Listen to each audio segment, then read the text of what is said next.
महाभारत काल पूर्व के नल्यानी की कहानी एक ऐसी महिला की कहानी है जो अतृप्त काम इच्छा से भरी होती है। जहां हम देखते हैं कि आदमी इसे संभाल नहीं पाता है।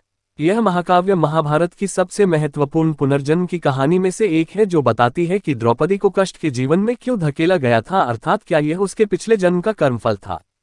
क्या था द्रौपदी के पिछले जन्म की नल्यानी की कहानी, आइए जानते हैं। एक समय की बात है, मौगधल्य ऋषि हुए थे जिनका विवाह नल्यानी से हुआ था। नल्यानी सुंदर और चंचल व्यक्तित्व की स्वामिनी थी। वहीं ऋषि मौगधल्य साधारण डील डौल पुरुष थे। कुछ अजीब और अस्पष्ट कारण से ऋषि ने अपनी पत्नी का परीक्षण करने का फैसला किया। उन्हें एक दुर्बल करने वाली बीमारी अर्थात कुष्ठ हो गई, जिसके कारण वे रोगाग्रस्त रहते थे और कुछ भी करने में असमर्थ रहते थे। हमेशा बिना किसी कारण के क्रोधित हो जाते थे।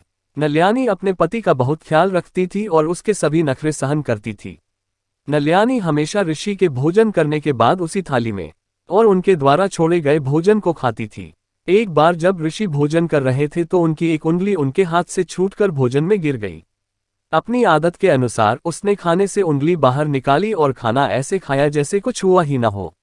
ये देखकर ऋषि प्रभावित हुए, लेकिन अभी तक पूर्ण प्रभावित नहीं हुए थे। एक दिन उसने पत्नी नल्यानी से एक अन्य महिला के साथ यौन संबंध बनाने की इच्छा व्यक्त की, जो सोने के बदले यौन संबंध सुख बेचती थी। नल्यानी ने अपनी सोने की आभूषण बेच दी और पति को एक टोकरी में बिठा लिया और दर्शकों के मनोरंजन और ताने से बचने के लिए उसे चादर से ढककर अपने सिर पर बाजार में ले गई। उसका काम पूरा होने के बाद लोगों की टिप्पणियों से बचने के लिए, जो उसके पति को आहत कर सकती थी, वह जल्दी से घर वापस आ रही थी। जल्दबाजी में उसने यह नहीं देखा कि रास्ते में एक विद्वान ऋषि ध्यानमग्न थे। नल्यानी पति ने ऋषि को अपशब्द कहे। क्रोध में आकर ऋषि ने नल्यानी को श्राप दिया कि अगले दिन भोर तक वह अपने पति को खो देगी और विधवा हो जाएगी। जब नल्यानी घर पहुंची तो वह गुस्से में थी। उसने जोर जोर से देवताओं से प्रार्थना की कि यदि वह पवित्र है और यदि वह अपने पति के प्रति अपने कर्तव्यों में कभी असफल नहीं हुई है, तो उसकी पवित्रता की शक्ति से सूर्य को उगने न दें। फिर वह अपने काम में लग गई। अगले दिन भोर में भगवान इंद्र ने देखा कि सूर्य क्षितिज पर नहीं था। वह एक पहाड़ के पीछे छुपे सूरज की तलाश में निकल पड़ा और उसकी किरणों को फैलने से रोकने की कोशिश का कारण जानना चाहा, तो सूर्य ने कहा कि उनमें किसी महिला की पवित्रता के खिलाफ जाने की शक्ति नहीं है और वह नल्यानी के शब्दों से विवश थे। देवता ऋषि के पास पहुंचे और उनसे अपना श्राप वापस लेने के लिए कहा और इस तरह नल्यानी के पति को मृत्यु से बचा लिया गया। ऋषि मौगधल्य भी प्रभावित हुए और अपने युवा स्वरूप में वापस आ गए और नल्यानी से कहा कि वह अपनी इच्छानुसार कोई भी वरदान मांग सकती है।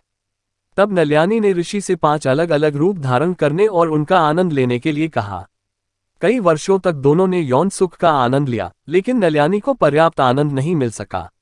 एक समय ऐसा आया जब ऋषि का मन भर गया और उन्होंने जंगल में जाने का फैसला किया।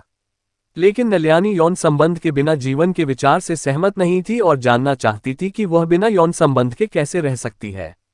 बहुत स्पष्ट रूप से मौगधल्य महिला की कामुकता को संभालने में असमर्थ था और उसने न केवल सब कुछ त्याग दिया, बल्कि उसे उसकी अत्यधिक यौन इच्छाओं के लिए शाप भी दिया, जो कि उसकी पत्नी का परीक्षण करने की उसकी इच्छा के कारण लंबे समय से रुकी हुई थी। ऋषि मौगधल्य इस अतृप्त वासना से क्रोधित हुए और उसे श्राप दिया कि चूंकि उसके पास पर्याप्त धन नहीं है, इसलिए अपने अगले जन्म में वह 5 पतियों के साथ रहेगी। इतना कहकर मौगधल्य जंगल में चले गए और नल्यानी भी जंगल में चली गईं और भगवान शिव को प्रसन्न करने के लिए तपस्या की। भगवान शिव प्रकट हुए और उन्हें वरदान दिया।